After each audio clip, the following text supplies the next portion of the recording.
lang wag ka munang lumayo. Mga maleta mong bitbit pwedeng pakibaba mo. Nabulyawan tuloy kita, di ko sinasadya. Sa buhay kong ito, number 1 pa rin kita. Chismis lang yun, wala namang ibang babae. Please believe me, at ako sa'yo'y mabawi. Maliit na bagay lang, wag na nating lakihan. At ang nakaraan, wag na dapat buksan. Let's move on. Tignan mo, gabi na, ang discussion na ito, ilang oras na ba? Ebidensya'y malakas, I'm sure ibang nakita mo. Alas 5 ng hapon, nasa work ako.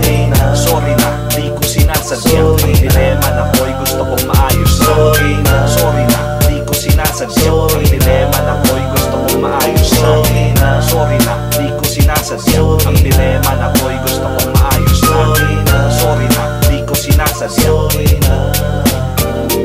Bakit ba aking mahal, lagi ka nagtatampo? Parang di ka masaya sa relasyon na ito. Nilunok ko na ang pride, humihingi na ng dispensa. Payo ko sa'yo, ako'y bigyan ng importansya. Huwag mo kong talikuran, dito ka humarap. Katiting na away lang, di na dapat ipahayag. Cellphone agad ang hawak, kay inay magsusumbong.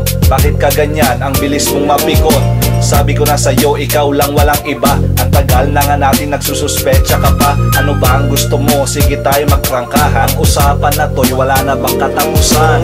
Sorry na, di ko sinasadya. Ang dilema na ko'y gusto kong maayos. Sorry na, di ko sinasadya. Ang dilema na ko'y gusto kong maayos. Sorry na, di ko sinasadya. Ang dilema na ko'y gusto kong maayos. Sorry na, di ko sinasadya.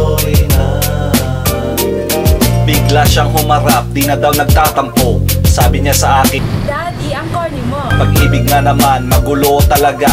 Okay lang kahapon, kinabukasan gera na. Ating pag-usapan kung ano man ang problema. Gagawin ko ang lahat upang relasyon ay gumana.